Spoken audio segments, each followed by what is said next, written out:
just wish I could help. I know what it's like to be a new leader with new responsibilities. Yes, that's something we both have in common now.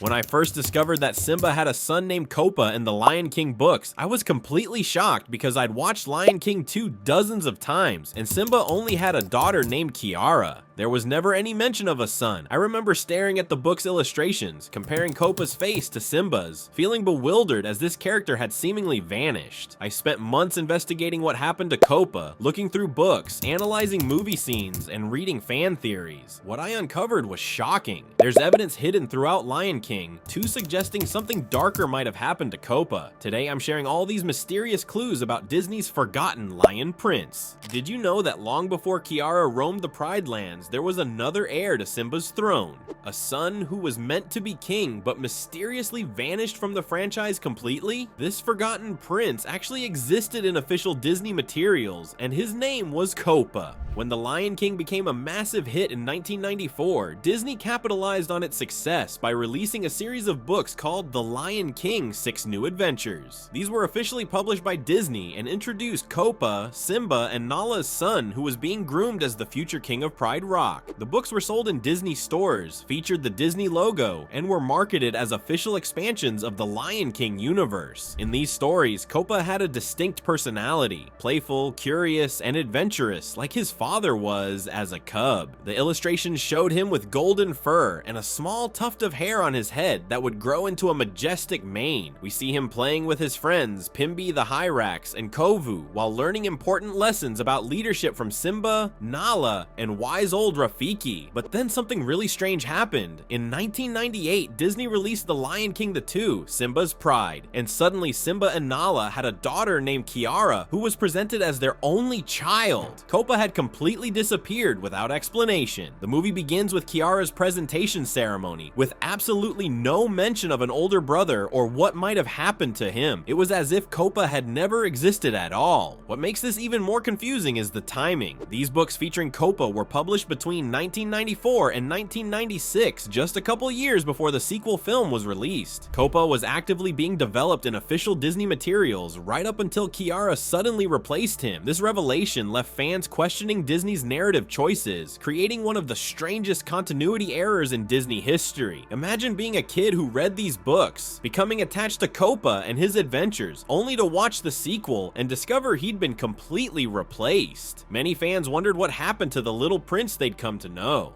Did Copa die? Was he banished? Did Disney just forget they'd created him? Or did something much darker happen that Disney couldn't show in a children's film? What if the strongest evidence for Copa's legitimate existence isn't fan theories, but Disney's own officially licensed content? Between 1994 and 1996, the 6 New Adventures books didn't just feature Copa casually, they specifically showed him in positions of royal importance, with multiple characters acknowledging his status as the future ruler of Pride Rock. This wasn't some vague implication, it was explicitly stated throughout the series. The books weren't just entertaining stories for kids, but carefully crafted continuations of the Lion King universe that established clear succession plans for the Pride Lands. In A Tale of Two Brothers, we see Copa sitting with Rafiki under the ancient baobab tree, asking the wise men Drill to tell him stories about his grandfather Mufasa and great uncle Scar. This scene directly connects Copa to the royal lineage we know from the film, positioning him as the next generation in this prestigious bloodline. Rafiki doesn't just tell him these stories as entertainment, he's teaching Copa about his heritage and the responsibilities that come with being a future king. Then there's Vulture Shock, where Simba's reaction when Copa goes missing reveals just how important this cub is to the Pride. Simba becomes absolutely frantic, searching the savannah desperately for his son, but his concern goes beyond normal parental worry. There's a specific anxiety about losing the Pride's only heir, the one who would continue the royal line after him. The narrative makes it clear that Copa's safety is tied to the future stability of the entire Pride Lands. What's particularly convincing are the illustrations throughout these these books that visually mirror iconic scenes from the original movie. We see Copa sitting beside Simba at the peak of Pride Rock, positioned in the exact same spots where Mufasa once taught Simba about the kingdom he would inherit. These visual parallels weren't accidental. They were deliberately showing the continuation of royal traditions from one generation to the next. Perhaps most conclusive are the scenes where other animals in the Pride Lands directly address Copa's royal status. In multiple books, creatures from various species refer to him as the future king or Prince Copa, leaving absolutely no doubt about his position in the hierarchy. Even Zazu, the strict royal advisor who was so devoted to protocol in the film, acknowledges Copa as the heir to the throne throughout the book series. With such overwhelming evidence from Disney's own published materials, it becomes almost impossible to dismiss Copa as just a minor character or an afterthought. He wasn't just Simba's son, he was being actively prepared to rule the Pride Lands one day, with numerous characters throughout the books reinforcing his royal status and future responsibilities. This comprehensive development makes his complete absence from The Lion King 2 all the more baffling. Despite all the evidence confirming Copa as the rightful heir, something happened between the books and The Lion King 2 that completely removed him from the story. But wait, did Disney actually leave us clues about his fate? The unnaturally intense hatred that Zira harbors towards Simba seems strangely specific, especially when she talks about making him feel the pain of losing someone close, almost as if she's referencing a tragedy that already occurred. Zira carries a deeply personal vendetta against Simba in the sequel. When we first meet her, her rage goes beyond typical villain motivation. That chilling scene where she growls, "You've only begun to know the suffering I have known," reveals an emotional wound driving her actions. This oddly precise desire for vengeance, wanting Simba to experience the same loss she felt, suggests something far more sinister than mere banishment for supporting Scar. The theory becomes more compelling when we examine the tense confrontation after Kiara meets Kovu. Simba's warning, "You know the penalty for returning to the Pride Lands," and Zira's ominous reply, "But the child does not," hints at a violent history predating the movie, something severe enough to warrant permanent exile to the harsh Outlands, a punishment that seems extreme if her only crime was loyalty to Scar. What makes this dark interpretation so disturbing? The theory proposes that Zira murdered Copa as revenge for Scar's death. This would perfectly explain the intensely personal nature of their conflict and why Simba reacts with such immediate hostility to any mention of the outsiders. Their animosity runs deeper than political disagreement. It's rooted in unspoken tragedy. Zira's behavior toward her own children provides further evidence of her capacity for violence. When Kovu fails to kill Simba, she physically strikes her own son and declares, "You are not my son." This willingness to harm her own child makes the theory of her attacking Copa frighteningly plausible. This interpretation adds profound depth to both characters. For Zira, it transforms her from a standard villain to someone driven by a twisted sense of justice. She believes Simba took someone she loved, so she took someone he loved. For Simba, it explains his seemingly excessive protectiveness toward Kiara. He's a traumatized parent who already lost one child and lives in terror of history repeating itself. Behind Simba's overprotective parenting style lies a mystery most viewers never even realize exists. The way he obsessively monitors Kiara's every move, the intensity of his fear when she wanders off, the harshness with which he banishes the outsiders. These behaviors don't align with the carefree cub we met in the original film, but they make perfect sense for someone carrying the invisible weight of an unspoken tragedy. When we examine The Lion King II closely, Simba's parenting reveals deeper emotional wounds. Watch the scene where Kiara first attempts to go to the water hole alone. Simba immediately panics and insists Timon and Pumbaa accompany her. His fear manifests physically through wide eyes, quick breathing, and his voice rising in pitch. These are the reactions of someone who's experienced devastating loss, someone haunted by painful memories. The contrast between Simba and Nala's parenting approaches tells us even more. Nala gently tries to convince Simba to give Kiara more independence, saying things like, "She'll be fine," with a knowing look. Nala seems far less traumatized and more balanced in her approach. What if they previously lost a child? Perhaps Nala processed this grief differently or wasn't present during the tragedy, explaining their different reactions to Kiara's adventures. The scene where Kiara and Kovu reunite as adults reveals Simba's raw pain. When he roars, "You don't belong here!" his reaction goes beyond mere dislike of outsiders. When Kiara pleads, "You don't know him," Simba responds, "I know he's following in Scar's paw prints, and I must follow in my father's." This suggests Simba is trapped in a a cycle of trauma, determined to prevent history from repeating after already suffering a terrible loss. The film's musical score reinforces this theory with minor key variations of "We Are One" during Simba's anxious moments, creating an unsettling undercurrent that points to deeper pain. The physical boundaries Simba establishes, particularly his insistence that Kiara never go beyond Prideland's borders, become emotionally charged restrictions. The Shadowlands where the outsiders live transform into forbidden zones where Simba's worst fears may have once materialized, places where he lost something precious that the film never directly acknowledges. Those forbidden zones might hold the key to Disney's strangest decision regarding the Lion King universe. Why would a global entertainment giant create an official character in their books, then completely erase him from existence in their movie sequel? The mystery of Kopa's disappearance goes deeper than just the story itself. When we look at the real-world choices that created this confusing situation, when we peek behind the curtain at Disney's internal operations in the mid-1990s, what emerges is a picture of a company with many divisions working independently. The book publishing team and animation studio had separate goals, timelines, and creative visions, creating a perfect storm for continuity problems. As one former Disney animator put it, "We barely knew what was happening in the neighboring building, let alone what characters the publishing team was developing." The production timeline explains a lot. Development on direct-to-video sequels often began immediately after a successful theatrical release, meaning Simba's Pride planning likely started while the 6 New Adventures books were still being written. Without today's franchise management systems, these parallel developments created major story contradictions. Financial realities made things worse. Disney's direct-to-video sequels had much smaller budgets than theatrical films, with smaller teams working under tight deadlines. Maintaining perfect story consistency across dozens of simultaneous products simply wasn't prioritized the way it would be years later. From a storytelling perspective, screenwriters recognized that Simba having a daughter created more dramatic possibilities than a son. The Romeo and Juliet inspired romance between Kiara and Kovu gave the sequel a strong narrative structure. Acknowledging Copa would have complicated the story they wanted to tell. This disconnect reveals a broader corporate reality at Disney during this era. Film projects were considered primary canon, with books and comics viewed as supplementary merchandise. When conflicts arose between different media, films always took precedence. Books would be ignored, rather than films being adjusted. This pattern repeated across Disney franchises, including Aladdin and The Little Mermaid, where books, TV shows, and films contradicted each other without explanation. It wasn't until Disney's Marvel and Star Wars acquisitions decades later that they developed sophisticated approaches to managing complex narrative universes. While Disney executives were creating contradictions across their franchises, fans were developing a theory that might actually explain everything without requiring Copa's tragic death. The Lion King universe might not be one continuous story, but instead a multiverse where multiple versions of Pride Rock exist side by side, each with their own rightful heir.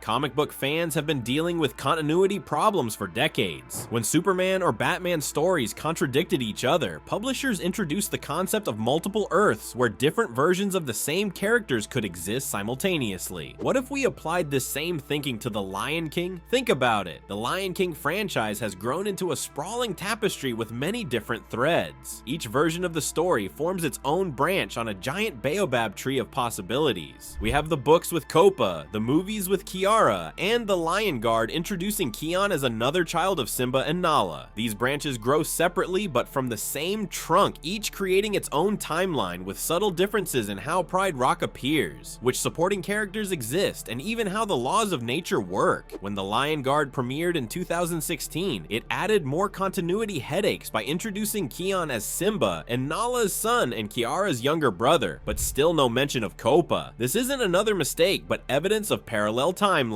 The Lion Guard and films exist in the same universe, while the 6 New Adventures books flourish in their own separate reality. This multiverse approach elegantly resolves numerous contradictions beyond Copa's existence. In some versions, hyenas are completely evil, while in others they have redeeming quality. The laws of succession differ between versions, as do the Prideland's boundaries. Even the spiritual elements vary, with the Great Kings appearing as stars in some stories, but as cloud formations in others. The multiverse theory gives us a happier alternative to the darker explanations. Instead of Copa being murdered, he exists in a parallel universe where perhaps Kiara was never born. In this reality, he survived to adulthood and became king after Simba, fulfilling his destiny as shown in the books. This interpretation allows every piece of Lion King media to retain its value. The books aren't wrong, they're just showing us a different branch of the multiverse. The movies aren't erasing characters, they're simply following a different timeline. So what really happened to Copa? We'll probably never get an official answer from Disney, and that's part of what makes this mystery so fascinating. In a world where every franchise detail gets explained and marketed, there's something refreshing about this unresolved thread that fans keep tugging on decades later. Remember the shock of discovering this forgotten prince. Whether you believe Copa met a tragic fate at Zira's paws, different creative teams simply didn't communicate, or he exists in his own parallel Pride Lands, his ghost still haunts the story we did get. When you watch The Lion King 2, look at Simba's face during his most emotional moments. You might catch a glimpse of a father who's lost more than the movie tells us. What do you think happened to Simba's forgotten heir? Share your theories below.